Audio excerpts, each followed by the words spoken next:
It has been quite a roller coaster with this Hobonichi Weeks. So I thought in this week's video, we could talk about my up and down journey with this Hobonichi Weeks and how I found that sticking with it somehow all worked out. I wanted to share and open with you this amazing sticker club mail that I got from my friend Laura at Txoxolorae. This is her lo-fi ghost brand, and I can't tell you the amount of self-control it has taken for me to not open this, because I really wanted to open it with you so we could experience all of the hard work that she put into this mail club together.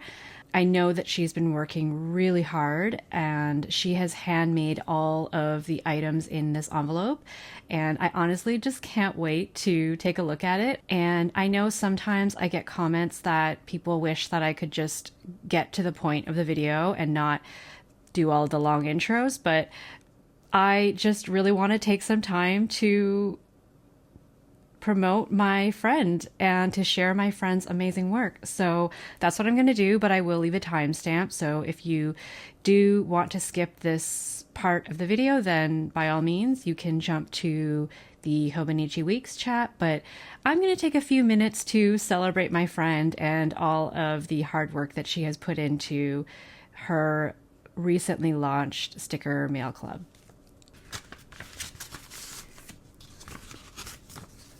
Okay, so this is what it looks like. I really love this paper design that she made. I love these little swirls. And she also designed this washi tape sticker. It's a little ghosty holding a sparkler. I love it. And it's obviously got her signature pink. Okay. Oh, wow. So inside, we have this newsletter. So it just talks about her launch of her first ever snail mail club. She talks about what's inside. There's some journal prompts. I love that. Okay, I will read this offline. Can't wait to put this in my journal. So we have these mini washi tapes. We have this really beautiful memo notepad paper. I think I know how I'm going to use this. I'll show you later, but this is lovely. I really like this. And of course, her little signature ghosty. Ooh, and then we have a little bookmark for July. And I love this little ghosty charm. Laura, if you ever make this into an actual charm, this would be so cute with the little ghosty. And then if you did these little silver or brass charms, I would definitely put that on one of my books. We have this really cute mini sticker sheet, and I feel like this kind of just screams summer. So I think these will be perfect for the upcoming months. And then we have an art print. Ooh, okay. So I don't know if you can see that, but there is some gold foiling, and I know from watching her stories that she did this on her own too. I didn't even know that you could do this at home. I've received things that have the gold foiling, but I have never known like how to do that. So I'm kind of amazed that she was able to do this on her own, but I love it. It's so sparkly, and I think I might want to put this in one of my I wonder if it would fit. Like, it actually is the perfect size even for my Hibino. So I'm tempted to kind of use this as a bit of a bookmark, maybe, in this book. I don't know. We'll see. But it fits your A6 size books very well. And then there's just a little bit of information on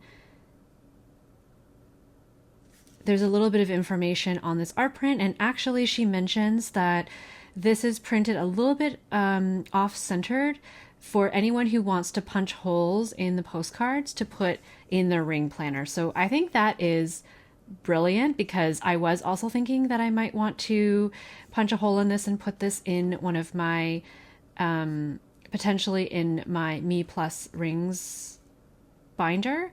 And I love that she thought of that because I have found that when you print other things, it does kind of cut into the design a little bit. So this is just an example of how thoughtful she is with her design. And Laura, I love everything in here. And you know what? Normally I have a tendency to save things because I'm too afraid to use them. But I think the joy of having stationery is to actually use them. So I am going to use these items immediately. So this is a subscription, which means I am going to get another one of these for the next month, and I'm so excited.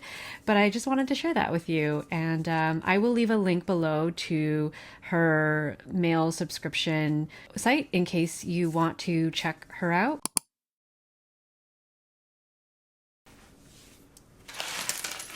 Okay, on to the Hobonichi Weeks. So I do have some notes already. We'll try to be as coherent as possible. We will see. I guess we can start with a little bit of context. I brought my 2023 cousin because I thought it would be fun to kind of show you the evolution of how this all came to be. So when I got this cousin, I initially struggled to use the weekly vertical, as you can see by this blank page. But over time, I started as using it as mostly like a bit of a log. So I was kind of logging my day throughout the day, and then I was logging my meals at the bottom. And I did this for a while, but I wasn't really that excited by that. Over time, I started to add a little more stickers to the spread, and it became a lot more of a creative space where I could sort of use markers to put headings for kind of important events, and then just have a little more fun making the pages really colorful. So I really fell in love with this approach, and I continued this in my weekly vertical in the cousin for 2024 until about halfway through the year. I downsized all of this into my A6 weekly supplement because I was finding that this book in general was feeling a little bit too big, and I wanted to downsize to the A6 size. But this is kind of where it all began. I started drawing a little bit, and I was really having fun. So in a way, this was kind of like the first iteration of memory keeping, and I had a lot of fun with it. So that's why I went straight, that's why I continued it in 2024. Now, for 2025, I decided that I wanted to be a little more creative with my memory keeping. And I knew that the A6 weekly supplement would be too small to do that kind of memory keeping.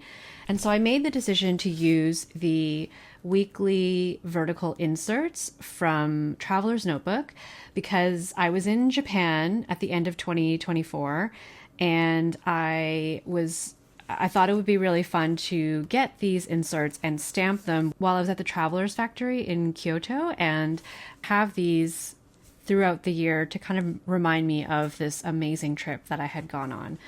And so I remember in the beginning, I had a lot of trouble figuring out how to use this space because I wanted to move away from using each day as a place to log memories for that specific day. I think I just wanted to be a little more free. But over time, I really fell in love with this approach. And by about March or April of last year, I kind of landed on this approach of having pictures and sort of headings, and then adding a little bit of context for the picture. So it became a bit of a photo memory keeping, collage-y, a little bit of painting sometimes, type of memory keeping, and I really enjoyed this. However, I found that I was still kind of craving having my memories in one book, and I was finding that I was kind of wanting something that was maybe a little more flat laying. What drew me to Hobonichi in the first place was how well their books lay flat. And so I made the decision to switch to the Hobonichi Weeks for 2026. And I was so excited that I actually moved into this book in December. So I've made other videos before about some of my struggles with this Hobonichi Weeks, but you can see in December I moved in, and I was heavily inspired by Adri from Adri Blog and loved this side, but really struggled to figure out this side. And it was taking so much like energy and almost like cognitive load to figure out this side that I was really not enjoying journaling in here. And so I ended up giving up for the rest of December so that I could take some time to finish out the inserts here and then see if maybe I would have some inspiration by January. And so in January, I decided that I was going to try to use this layout very similarly to the Traveler's Notebook, where I had the pictures, I had the headings, and then I had context. And I continued to struggle. And it got to a point where I was falling 2-3 weeks behind, and I was really contemplating just abandoning this book as a memory keeper because I wasn't excited to be in here, and I just felt like I just didn't really want to update it, and I don't necessarily think it's helpful to force yourself to engage with something if it's not bringing you any joy whatsoever. In terms of why I struggled with this book, I'm just gonna reference my notes here. So I felt very constrained because I was used to having a traveler's notebook size to journal in, and I thought that this would be similar to the weeks because it has this up top and it has the margin here, and this is a bigger line spacing. And so I thought with the smaller line spacing and not having margin, like not having this extra stuff on the side, I thought it was going to feel like about the same amount of space, but it didn't. It actually just felt much more constrained, and I felt like the pictures were taking up so much space and I had very little room to write, and I don't know, I didn't really have as much room to add stickers, and I really love being liberal with stickers in here because I don't really use a lot of stickers in my Hobino, and so this is an opportunity to have fun and use all of the beautiful stickers that I have in my collection. At the same time of feeling constrained, the constraint actually ended up being helpful when life got really busy.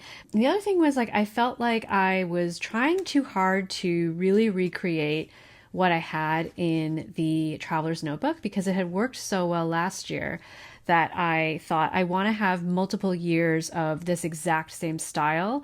And that was 4 photos a week, so I could at least log 4 memories, using lots of stickers and having headlines and smaller text. It just didn't really translate for some reason onto the Hobonichi Weeks. I was also struggling to use the monthly pages as well as the pages in the back. And I felt like I was unnecessarily stressing myself out to figure out like the perfect use for these back pages.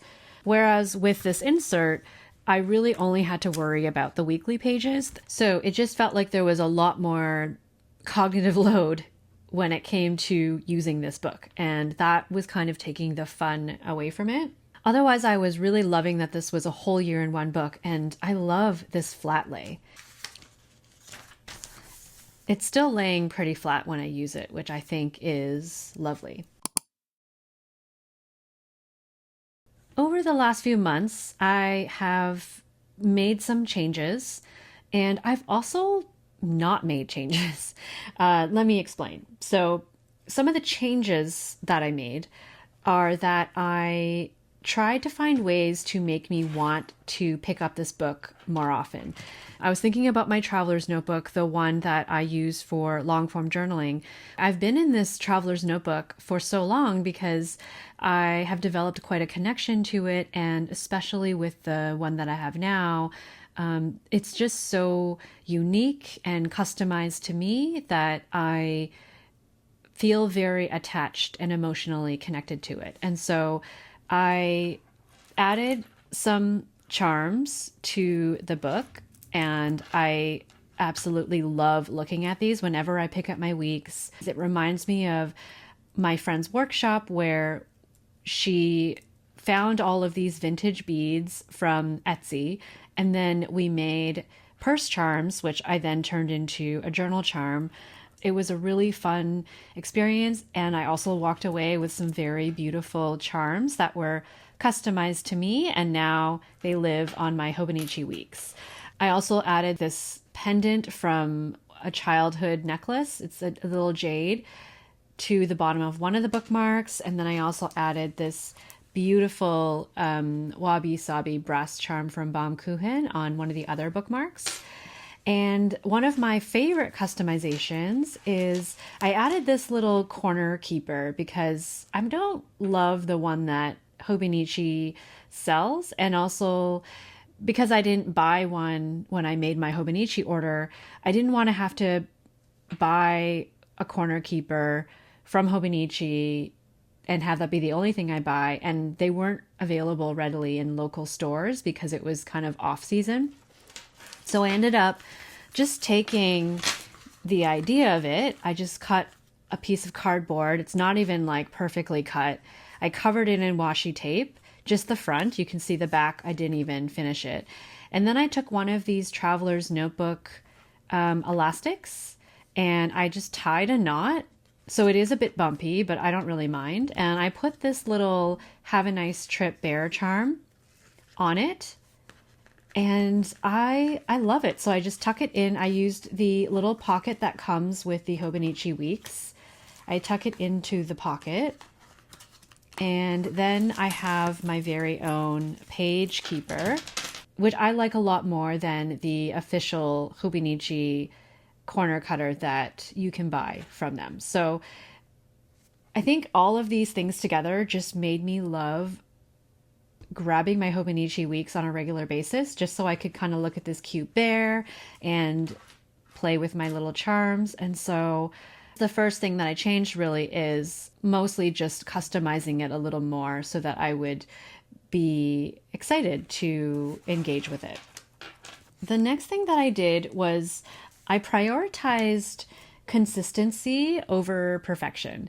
So I find that I was fretting about wanting these pages to be so beautiful because I felt that way when I was flipping through my traveler's notebook inserts from last year. Whenever I look through them, I just think, oh, these pages are so beautiful. And I do remember taking a lot of time picking stickers and just trying to kind of practice making intentionally beautiful spreads.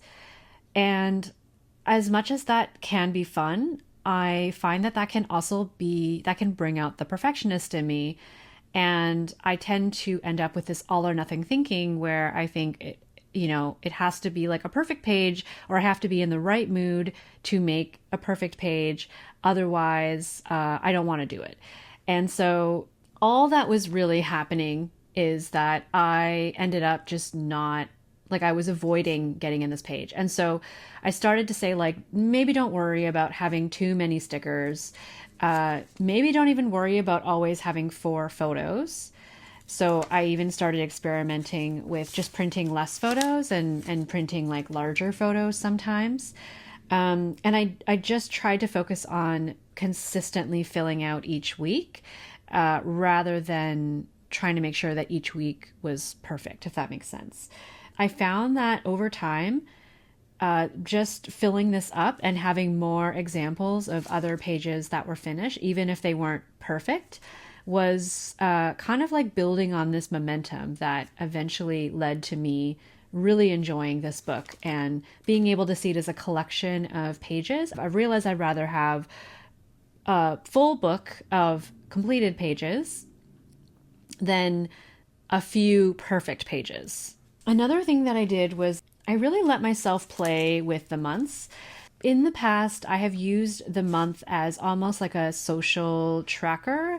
So when I spend time with people, I will put that in here. And I'm actually doing that in my Hibino this year. And so I didn't want to duplicate it. And I've always enjoyed using the calendars for inks, but I was kind of struggling because they do bleed through. And I was kind of fretting about not wanting to get like ink on each side and, potentially ruining the ink samples. So what I ended up doing was just leaning into that. So I love how this looks, but I just kind of covered all the different spots with descriptions of the ink samples and who I received them from. And I ended up using that to my advantage. And so on this page, I just cover up the ink that bleeds through. So all of these you would be able to see here, but I just covered it. And now I just stopped trying to make it anything too deep. So basically, when I receive any kind of ink, if I buy an ink or I receive ink samples, I will kind of log them in my calendar, but I'll always use the right side. And then because this will bleed through, I will use this side to just decorate and use more of my amazing stationery. So I think for the next month, I am probably going to use this beautiful memo paper from Laura's Stationery Club for the following month. So I'm actually just going to leave this here so I can remember to do that. But yeah, this has been really great. I love having a log of all the inks that I do receive. And I refer to this calendar quite often. I've been using the calendar in my A6 Hobonichis for logging inks that I receive each year. And it may be fragmented and it may not be like the perfect ink logging system, but it's a really quick way for me to take a quick look at like what I received. I kind of vaguely remember what year, and I can get a sense really quickly for what I have in my collection. So it's not meant to be like a comprehensive, perfect system. It's just meant to be like a fun way to document these things and have a sense of time for when I received it. I've been much happier using this. One of the key things for consistency was not putting so much pressure on myself to come up with a brand new layout each time. So when I was struggling with this earlier this year, I made this video where I talked about how I was struggling, and I received so many amazing suggestions on how I could play with layouts. And I actually did try one of the suggestions was to move the book this way and try to see if that felt like I had more room. And I definitely feel like I have more room. Look how much I was able to write in this page when I had it turned. However, something happened in March. I unfortunately lost my soul dog Coconut, and you can tell by this empty page, like this was the week it happened, and I just kind of lost a lot of momentum for doing any type of journaling, whether it was creative or something else. So then when I finally started to kind of get back into updating this, I just decided that I didn't need to fight and come up with the most perfect optimal layout. I just wanted to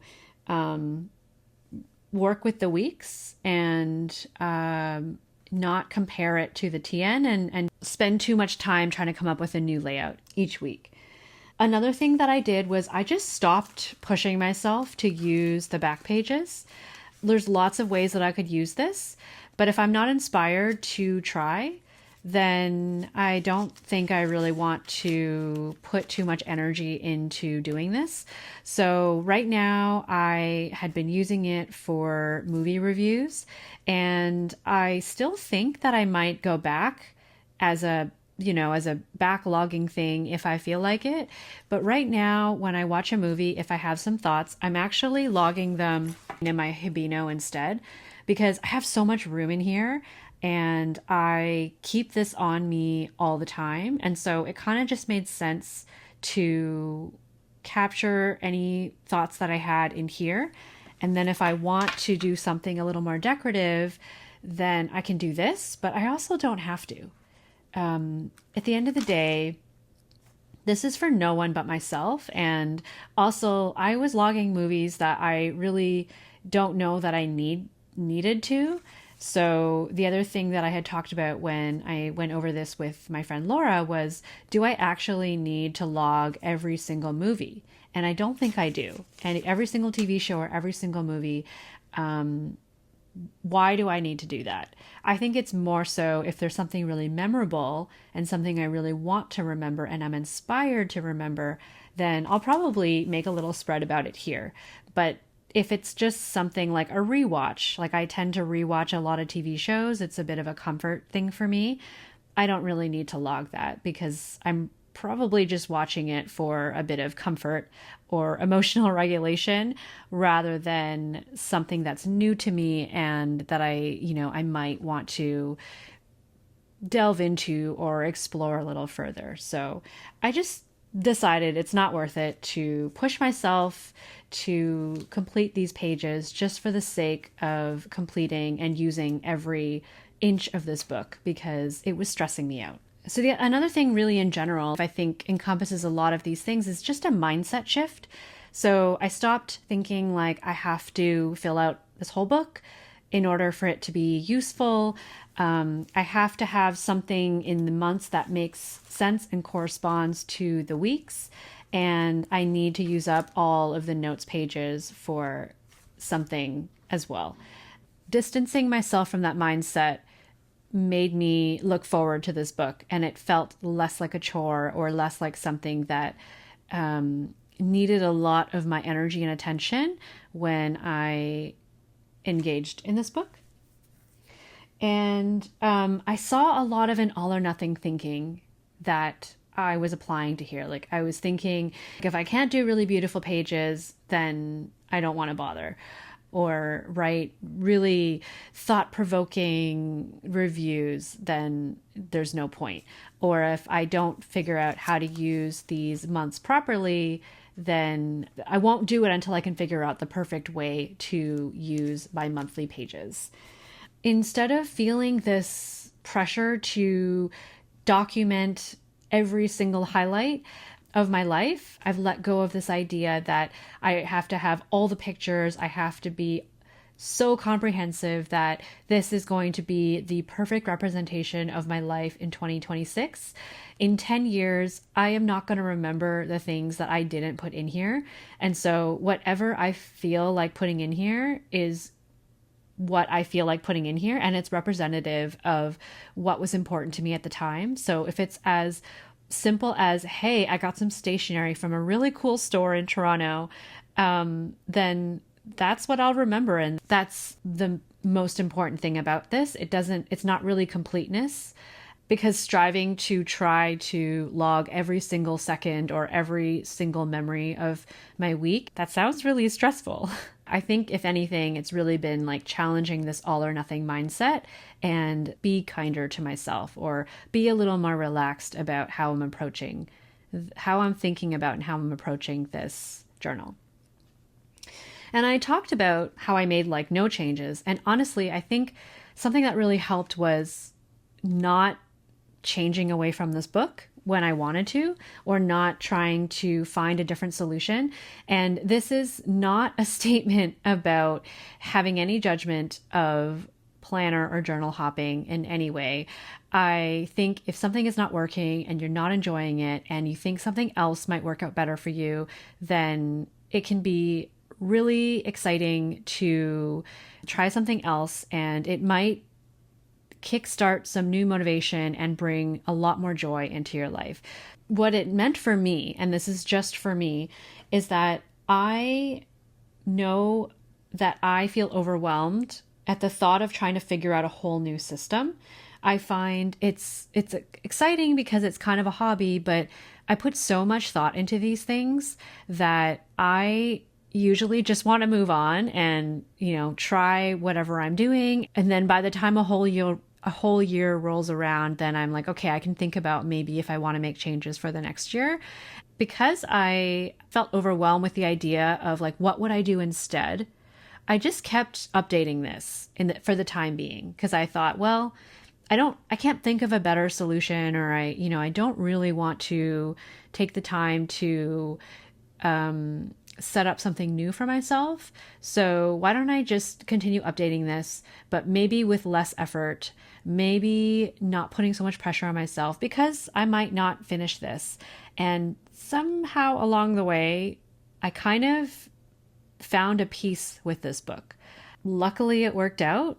But I think if I just continued to struggle with this, and if I was sitting here today, we're at the end of June, and I was still struggling with it, then half a year is a really good amount of time to try something and to realize that it doesn't work for you. So maybe I would have switched into like an avec system or the traveler's notebook, July to December. I would have been open to it, but luckily it worked out and I'm feeling very settled in here.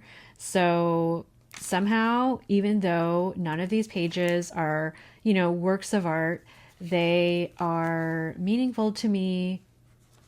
They contain really sentimental memories, ideas, events, stationery, and I am really loving it. I'm really happy in here. It does feel a little constrained sometimes, but that has been a blessing because life has just been so busy over the last little while that I'm glad that I don't have, like a full day to catch up on, because if I fall even 2 weeks behind, that means I just have to fill out like 2 spreads. But if I were doing like a daily page kind of thing, that would be like 14 days to catch up on. I've just been really enjoying having this done, flipping through it, and not trying to make it anything too special.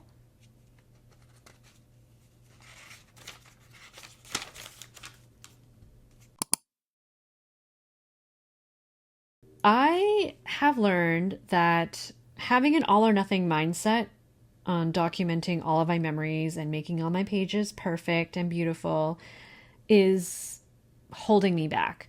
And so now that I have that awareness, that I'm applying that to this creative journal, I've been trying to notice when I am in that mindset and encouraging myself to distance myself from it. So I don't really think too hard about whether I pick the perfect sticker that corresponds to the photo. Sometimes I realize that something will fit. I love it when that does work out, but also I'm not really putting that pressure on myself. Also, knowing that if I don't capture every single highlight memory in this week, it's okay. It's okay. If it's a really core memory, then I will remember it anyway. And then the next one is that it can take months to build rapport. I think about whenever I am working with a new client, or if I'm making a new friend, it takes a while to build a comfort level with someone. It takes a while to really understand them. And I think the same could be applied here, in that even with my traveler's notebook, which I look back on and think, oh, it was perfect for me, but it took several months for me to settle into it and feel like I had a good rhythm with it. And the same ended up being true for the weeks. So it took a little longer. I would say it probably took till mid-April to early May. But here we are. I feel very at peace with this. I feel like we're in a good relationship, and I think we have built a significant amount of rapport to work really well together. I am also finding that some of the things that I moved into this book for have ended up being true. One, it is just a really colorful, fun book, and that's what I wanted. This tends to be a very text heavy, not as like bright and colorful, but this one is just full of like my favorite stickers, my favorite memories, lots of like inks that I've been very generously gifted. And it's all in one book, which is something that I really wanted. So I will see how this looks at the end of the year. I mean, it is getting pretty chunky. So I guess by the time we hit December, I will know if it's so chunky that it's unbearable or if it's like deliciously chunky to a point where I'm really happy with it and cannot wait to flip through it at the end of the year. So the main thing is this little weekly spread that really doesn't take me too long to complete now that I've relieved myself of trying to make these like picture perfect. And I've also relieved myself of feeling pressure to use these pages, but I always can if I want to. I'm not using any of these pages right now. If I come up with a use for them, that's great. If I have a moment of inspiration, I can go here and fill them out. But I want this to be a fun space, not homework. All right, well, that is everything that I wanted to talk about with you today. Let me know if you have any questions. And if you are memory keeping, I would be curious, what are you using this year? And are you enjoying it? Are you hitting your stride, or are you ready for a change? And if so, what are you moving into? I always love hearing how people are journaling. If you're still here, thank you so much for spending this time with me today. I hope you're doing well, and I will see you soon in the next video.